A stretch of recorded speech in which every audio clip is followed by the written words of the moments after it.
Assalamualaikum warahmatullahi wabarakatuh.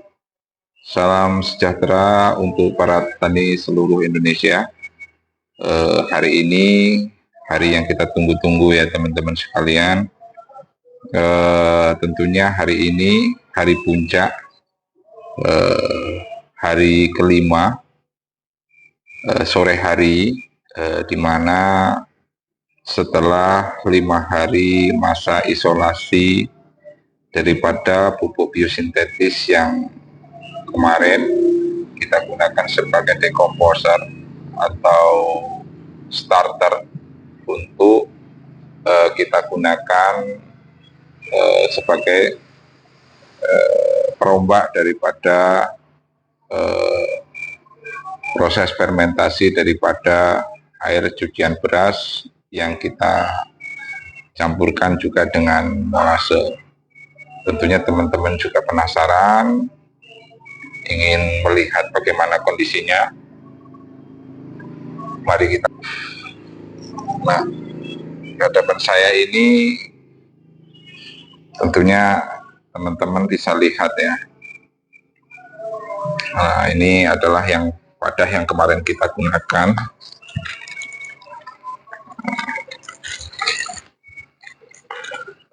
Kita buka teman-teman.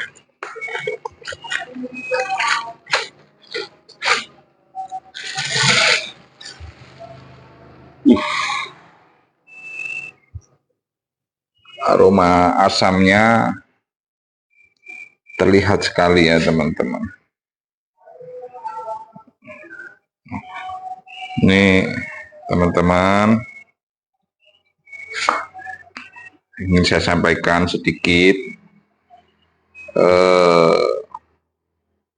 Teman-teman juga bisa lihat ya, jika diamati ini ada gelembung-gelembung ya teman-teman, yang naik perlahan ke atas. Gelembung-gelembung ini kecil, ini sudah tidak sebesar seperti di hari kedua atau hari ketiga seperti yang biasanya yang saya lakukan di video saya sebelumnya. Ini merupakan bukti nyata yang tidak bisa terbantahkan ya teman-teman, bahwasanya gelembung-gelembung yang ada saat ini, gelembung-gelembung kecil yang keluar ketika kita goyangkan, ini merupakan adanya karbon dioksida ya teman-teman sekalian. Gas ini dihasilkan ketika mikroba, terutama mikroba dan bakteri yang memfermentasi gula dari molase yang kemarin kita gunakan, dan juga nutrisi dari air beras ya teman-teman sekalian. Produksi gas yang ada merupakan tanda bahwa metabolisme mereka sedang berjalan pada level tinggi ya teman-teman sekalian. Ini adalah aktivitas yang normal, aktivitas bioaktif yang kita cari, dan merupakan bibit daripada mikroba terkuat yang sedang kita buat. Nah, juga teman-teman bisa melihat semakin banyaknya biofilm pada permukaan daripada air cucian beras ini. Dan mungkin jika teman-teman yang melakukan dengan wadah yang transparan, pasti akan melihat adanya endapan ya teman-teman sekalian. Semua ini adalah tanda populasi yang sangat padat dan tentunya sehat ya teman-teman sekalian. Tapi apakah cukup, pertanyaannya? Tapi apakah cukup sampai di situ ya teman-teman? Pertanyaan yang pasti timbul untuk memastikan kekuatan mereka. Kita bisa tes sederhana ya teman-teman, menggunakan alat ini ya, menggunakan pH test teman-teman. Kita akan menggunakan pH test. Kita bisa menggunakan alat sederhana, uji sederhana, karena yang kita bisa lakukan adalah pengujian secara visual ya teman-teman sekalian.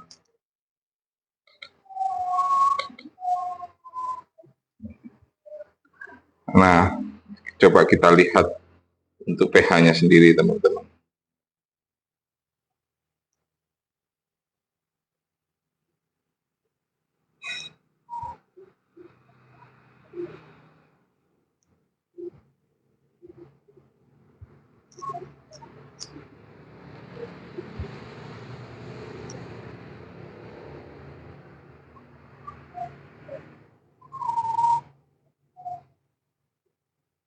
Asam ya teman-teman ya.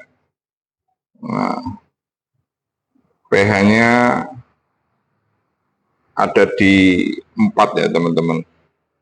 Nah, dan ini sesuai seperti prediksi saya, seperti biasanya. Teman-teman bisa lihat perubahan warna dari yang tadinya putih keruh menjadi merah, oranye kemerahan ya teman-teman ya. Terus kemudian keasaman ini kalau teman-teman pahami merupakan senjata bagi mikroba yang sedang kita gunakan untuk membunuh patogen ya teman-teman sekalian, serta mengunci keunggulan mereka, karena pada dasarnya mikroba pengurai itu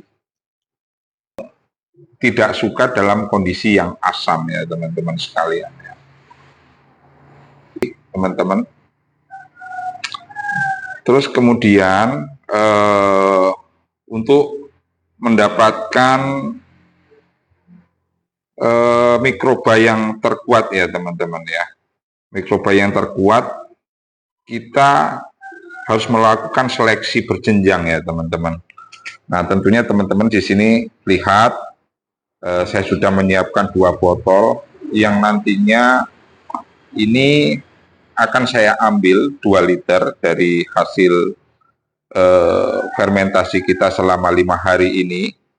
Jadi isolasi yang kita lakukan ini akan saya ambil 2 liter, saya masukkan ke wadah ini nantinya, dan tentunya nanti akan saya lakukan kembali dengan media yang baru.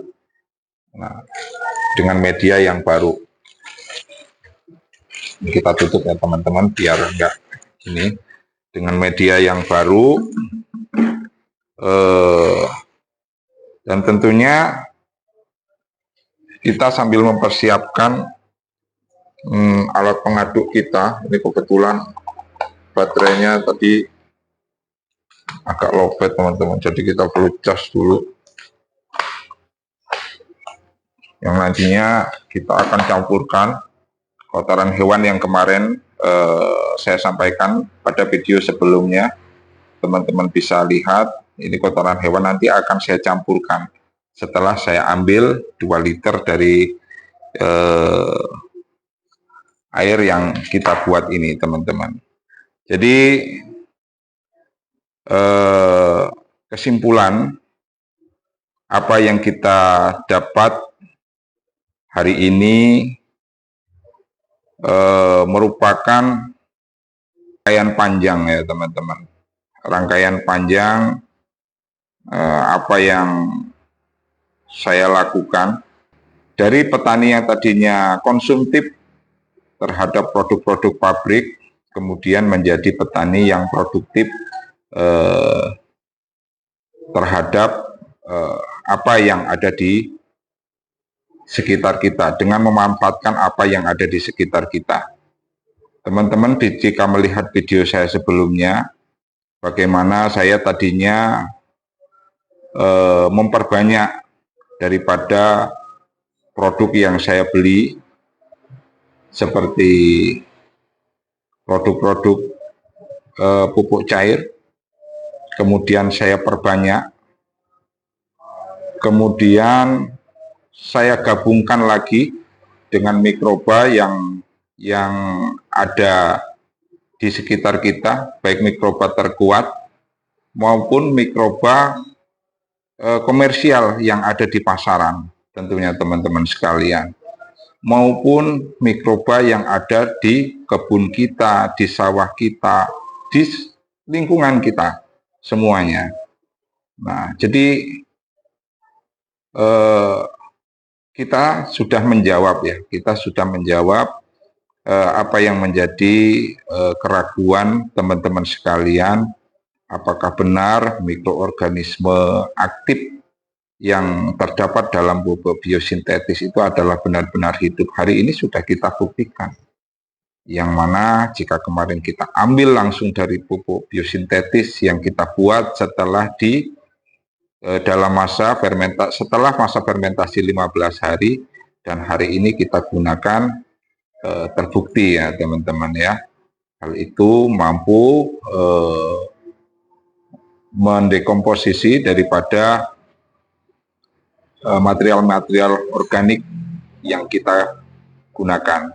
Nah, saya tidak ingin video ini terlalu panjang ya teman-teman sekalian, nanti teman-teman bosan, karena kemarin ada yang sempat komen untuk menyampaikan video ini sesimpel dan sesingkat mungkin ya teman-teman sekalian. Teman-teman sekalian, jadi yang menjadi kesimpulan kita tentunya apakah kita sudah mendapatkan pupuk dari mikroba terkuat seperti yang kita harapkan. Jawabannya jelas iya, dan tentunya teman-teman sudah bisa melihat sendiri, dan mungkin bukan satu jenis superhero, tapi lebih seperti pasukan Avenger ya teman-teman dalam alam kita, dalam alamnya yang ada yang jadi dekomposer, ada yang jadi pemicu pertumbuhan tanaman, dan juga ada yang menjadi penjaga daripada pencegah penyakit. Nah, ini tentunya sesuatu yang menarik ya teman-teman untuk terus kita pelajari, dan tentunya cairan ini sudah siap untuk kita perbanyak dan kita gunakan sebagai pupuk organik, cairan aktivator, kompos, dekomposer, dan juga probiotik untuk tanah dan lahan kita ya teman-teman sekalian. Teman-teman sekalian, jika ingin tahu dan memperbanyak serta mengaplikasi, jangan lupa komen, like, dan subscribe ya teman-teman di kolom komentar. Mudah-mudahan hal-hal yang akan kita lakukan selanjutnya juga dapat bermanfaat untuk teman-teman sekalian, dan mudah-mudahan jangan bosan melihat daripada perkembangan daripada perjalanan pertanian saya ya. Oleh sebab itu saya sangat berterima kasih yang sudah sejauh ini mendukung channel ini, dan tentunya saya sangat berterima kasih atas masukan teman-teman semuanya. Saya akhiri, wabillahi taufiq wal hidayah. Wassalamualaikum warahmatullahi wabarakatuh.